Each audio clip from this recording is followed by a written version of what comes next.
ሰላም እንደምን ቆያችሁ ውድ የቻናሌ ቤተሰቦች። በየቀኑ የምንመገበው ይህ አነስተኛ የቅባት እህል ከብዙ ውድ መድኃኒቶች በላይ የጤና ሚስጥር እንደያዘ ታውቃላችሁ? ዛሬ የሆርሞን መዛባትን ከማስተካከል ጀምሮ አጥንትን እስከማጠናከርና የነርቭ ስራን እስከማሻሻል ድረስ ያለውን የሰሊጥ ተአምራዊ ጠቀሜታ አብረን እናያለን። በተለይ እንደ መገጣጠሚያ ህመም፣ ከፍተኛ የኮሌስትሮል ችግር፣ የታይሮይድ እጢ መዛባትና የደም ግፊት ወይም ደግሞ ስር የሰደደ የሆርሞን መዛባት ካሉ የጤና ችግሮች ጋር የምትታገሉ ከሆነ የዛሬው ትምህርት ለእናንተ እጅግ ወሳኝ ሲሆን አዳዲስ መረዳቶችና ተፈጥሯዊ መፍትሄዎችን ታገኙበታላችሁ። ከፍተኛ ፕሮቲን፣ ለአጥንት የሚሆን ካልሲየም እና የነርቭ ስራን የሚያሻሽሉ ቫይታሚኖች ይሄ ሁሉ የምታገኙት በዚች አነስተኛ የቅባት እህል ውስጥ መሆኑን ስነግራችሁ እጅግ ትደነቃላችሁ። ነገር ግን ሰሊጥ እንዴት ተጠቅመን ከእነዚህ ጥቅሞች ተጠቃሚ መሆን እንደምንችልና በአግባቡ ካልተጠቀምንበት ደግሞ ለኩላሊት ጠጠር መፈጠር ሊዳርግ እንደሚችል በዝርዝር እንመለከታለን። አዘውትረን የምንጠቀምበትን ነገር ግን ጥቅሙን ሳናውቅ የምንቀርበትን ይህንን የተደበቀ የጤና ሀብት ለመረዳት እስከ መጨረሻው አብራችሁን ቆዩ። አሁኑኑ ቪዲዮውን ላይክ በማድረግ ይጀምሩ።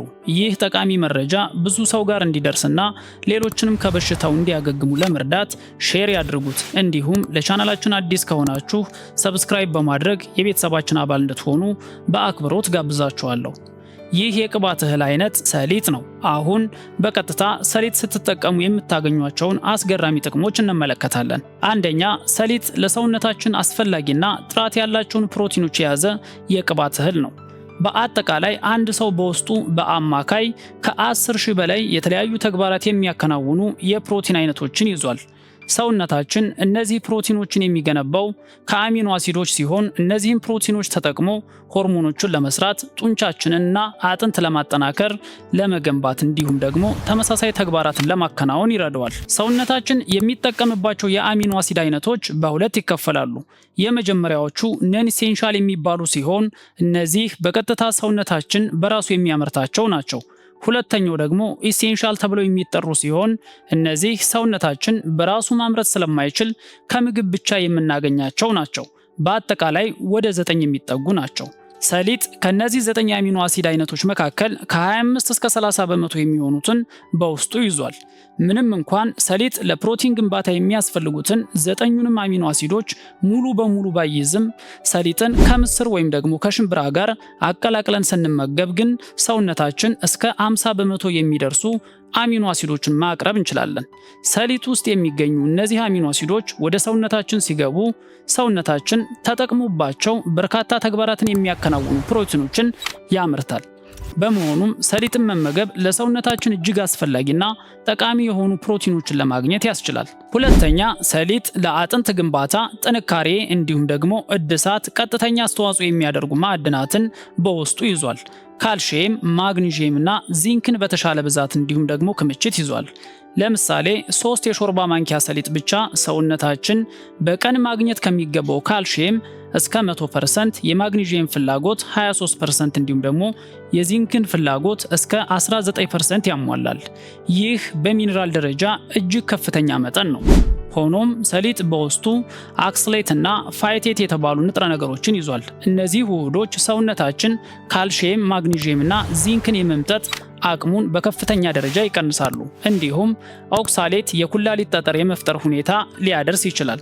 ስለሆነም ሰሊጥ በቀጥታ ከመጠቀም ይልቅ ዘፍዝፎ፣ አምሶ ወይም ደግሞ ቆልተን መጠቀም ያስፈልጋል።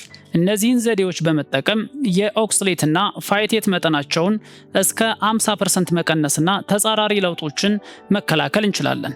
ሶስተኛው፣ ሰሊጥ በቫይታሚን ቢ ይዘቱ ይታወቃል። ሶስተኛውና ወሳኙ የሰሊጥ ጥቅም በቫይታሚን ይዘቱ መታወቁ ነው። ዋና ዋና ተግባራቸውም የነርቭ ስራን ማሻሻል፣ የሰውነትን የኃይል ምርት ማቀላጠፍ፣ የአንጎልን ተግባር ማሻሻልና የሰውነት ጥንካሬ ከፍ ማድረግ ናቸው።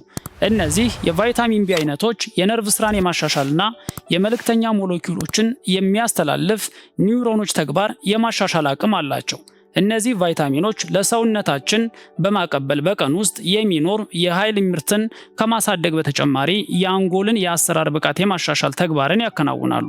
አራተኛውና ወሳኙ የሰሊጥ ጥቅም የጸረ ብግነትና የህመም ማስታገሻ ባህሪ መኖሩ ነው።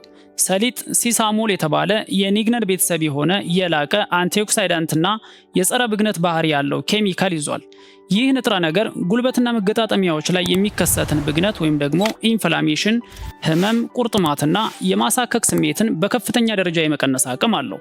በጥናት እንደተረጋገጠው ጉልበት አካባቢ ህመም የሚሰማቸው ሰዎች ከመደበኛው ሕክምና በተጨማሪ በቀን እስከ 5 የሾርባ ማንኪያ ሰሊጥ ሲጠቀሙ ህመማቸው እስከ 63% መቀነስ ችሏል። ይህም የሕክምና መድኃኒቶችን ብቻ ከሚጠቀሙ 22% ቅናሽ በእጅጉ የላቀ ውጤት ነው። ይህ ሰሊጥ ጉልበት አካባቢ የሚከሰተውን ህመም በዘላቂና በተፈጥሯዊ መንገድ ለመቆጣጠር ያስችላል። አምስተኛ ወሳኙ የሰሊጥ ጥቅም የታይሮይድ እጢ ተግባር ማሻሻሉ ላይ ነው። ሰሊጥ ለታይሮይድ እጢ ጤንነት ወሳኝ የሆነውን ሴሊኒየም በብዛት ይዟል። 3 የሾርባ ማንኪያ ሰሊጥ ብቻ ሰውነታችንን በቀን ከሚፈልገው የሴሊኒየም መጠን እስከ 2 እጥፍ ያቀብላል። ሰውነታችን ከምግብ የሚያገኘውን ሴሊኒየም በታይሮይድ እጢ ውስጥ ያጠራቅማል። ምክንያቱም ታይሮይድ ሆርሞንን ለማምረት ሴሊኒየም ዋና ግብዓት ነው። በተጨማሪም በሰሊጥ ውስጥ በቂ መጠን የሚገኙት ብረት፣ መዳብና ዚንክ ለታይሮይድ ሆርሞን ምርት አስፈላጊ የሆኑ ተጨማሪ ማዕድናት ናቸው። ስድስተኛው የኤስትሮጅን ሆርሞን ሚዛንን መጠበቁ ላይ ነው። ሰሊጥ በሴቶች ላይ የሚከሰትን የኤስትሮጅን ሆርሞን መዛባት ለማስተካከል ይረዳል። ሰሊጥ በውስጡ ፋይቶ ኤስትሮጅን የተባለ ስማርት ኤስትሮጅን በመባል የሚታወቅ ኬሚካል ይዟል። ይህ ኬሚካል በሰውነታችን ውስጥ እንደ ኤስትሮጅን ሆርሞን ሆኖ የማገልገል ብቃት አለው። በሰውነታችን ውስጥ የኤስትሮጅን መጠን ዝቅ ሲል እንደ ኤስትሮጅን ሆኖ በማገልገል ተግባራቱን እንዳይስተጓጎሉ ያደርጋል። መጠኑ ከፍ በሚልበት ጊዜ ደግሞ እንቅስቃሴውን በመገደብ ሆርሞናዊ ሚዛን እንዳይዛባ ይከላከላል። ሰባተኛው የኮሌስትሮልና የልብ ጤንነትን መጠበቁ ነው። ሰሊጥ በደማችን ውስጥ ያለውን ጎጂ ኤልዲኤል ኮሌስትሮል መጠን በሁለት ዋና ዋና መንገዶች ይቀንሳል። አንደኛው ፋይበር ሲሆን ሰሊጥ አስተማማኝ የሆነ የፋይበር ክምችት አለው። 3 የሾርባ ማንኪያ ሰሊጥ በቀን ከሚገባው ፋይበር እስከ 11% ያቀብላል። እነዚህ ፋይበሮች በደም ውስጥ ያለውን ኤልዲኤል ኮሌስትሮል እንቅስቃሴና መጠን ለመቆጣጠር ይረዳሉ። ሁለተኛው ጤናማ ስብ ነው። ወደ 82% የሚጠጉ የሰሊጥ ስብ አይነቶች ለሰውነታችን የሚስማሙ ፖሊአንሳቹሬትድ እና ሞኖአንሳቹሬትድ ናቸው። እነዚህ ጤናማ ስቦች ጉበታችን ኤልዲኤል ኮሌስትሮል የመቆጣጠር ስራ እንዲያቀላጥፍ ያደርጋሉ። እንዲሁም ኦክሲዴሽን ሊከሰትባቸው የሚችሉ የኮሌስትሮል አይነቶችን ይገድባሉ። በተጨማሪም ለጤና ስጋት የሆኑ ትራይግሊሰራይድ የተባሉ ፋቶችን በጉበት አማካኝነት በቀጥታ ወደ ኃይል እንዲቀየሩ በማድረግ የልብ ጤንነትን ይጠብቃሉ። አሁን ቀጥታ ሰሊጥን እንዴት መጠቀም እንዳለብን አብረን እናያለን። ሰሊጥ በውስጡ የያዘውን ከፍተኛ የጤና ጥቅም ለማግኘት በቀጥታ መመገብ ብቻ በቂ ላይሆን ይችላል። ሰሊጥ ውስጥ የሚገኙ እንደ ኦክሳሌትና ፋይቴት ያሉ ንጥረ ነገሮች ሰውነታችን ማዕድናቱን እንዳይመጣቸው ሊያግድ ይችላል። ስለዚህ የሚከተሉትን የአጠቃቀም ዘዴ መተግበር ውጤቱን በእጥፍ ያሳድገዋል። የመጀመሪያው ዘፍዝፎ መጠቀም ነው። ሰሊጥን በማታ በውሃ ዘፍዝፎ ማሳደር በውስጥ ያሉትን አላስፈላጊ ንጥረ ነገሮችን መጠን በመቀነስ ማዕድናቱ በሰውነታችን በቀላሉ እንዲመጠጡ ያደርጋል። ሁለተኛው አምሶ ወይም ደግሞ ቆልቶ መፍጨት ነው። ሰሊጥ በትንሹ አምሶ መፍጨት ወይም ደግሞ መጥበስ በውስጡ ያሉትን ኬሚካሎች መጠን እስከ 50% ሊቀንስ ይችላል። በዚህ መልክ የተፈጨውን ሰሊጥ በሰላጣ፣ በሾርባ፣ በቂጣ ወይም ደግሞ በተለያዩ ምግቦች ላይ በመርጨት መጠቀም እንችላለን። ሶስተኛው የቀን መጠን ነው። ለተመጣጠነ የጤና ጥቅም በቀን ውስጥ ከ2 እስከ 4 የሾርባ ማንኪያ ሰሊጥ መመገብ ተገቢ መጠን ነው ብለን እንመክራለን። በዛሬው ዝግጅታችን ጠቃሚ ሀሳቦች እንዲሁም ደግሞ ምክሮች እንዳገኛችሁ ተስፋ አደርጋለሁ። ይህ ቪዲዮ ከተመቻችሁ ላይክ፣ ሼር እንዲሁም ደግሞ ቻናላችንን ሰብስክራይብ በማድረግ የቤተሰባችን አባል ይሁኑ። በቀጣይ እስክንገናኝ መልካም ጊዜ